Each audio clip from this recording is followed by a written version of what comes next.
1909, our founder, Albert Wrighton, and his new bride sailed to China. Little did they know how God would use them.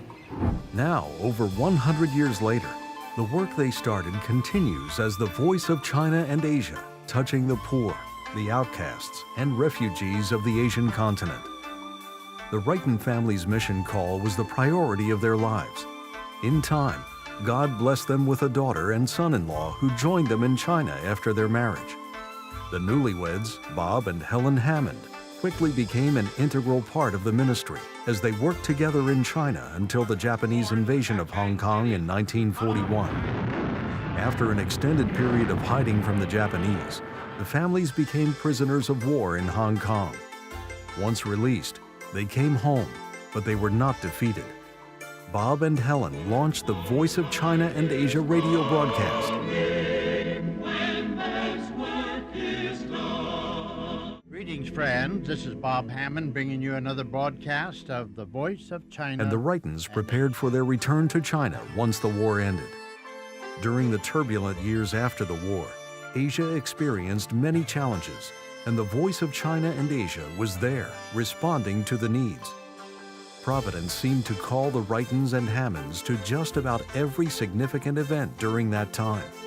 From relief work in Hong Kong after the war to evangelistic outreach and humanitarian aid during the Korean War. Today, the work has expanded and includes open and legal Bible distribution and pastoral training, churches and educational institutions, high schools and orphanages, handicapped and Alzheimer's homes. Today, we can only imagine the hardships and sacrifices they made together to answer the call. But the fruit of their lives can now be seen in the faces of the people who are touched through these ministries today. The work and seed of the gospel planted so many years ago is now flourishing in Asia. Today in China, over 14,000 new believers are daily professing Christ. However, they do not have access to what many in the West take for granted, a Bible. The Voice of China and Asia has once again responded to God's call and is now legally distributing Bibles to these hungry Chinese believers.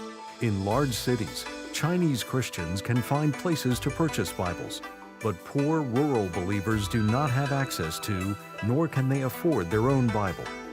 We have a unique opportunity to bless these precious believers and verify delivery by personally delivering the Bibles. We have concentrated our efforts to do what we believe God has told us to do. Give a free Bible to each of these poor rural believers. Join us today, and together we will touch Asia and ensure the gospel is established in yet another generation for God's glory.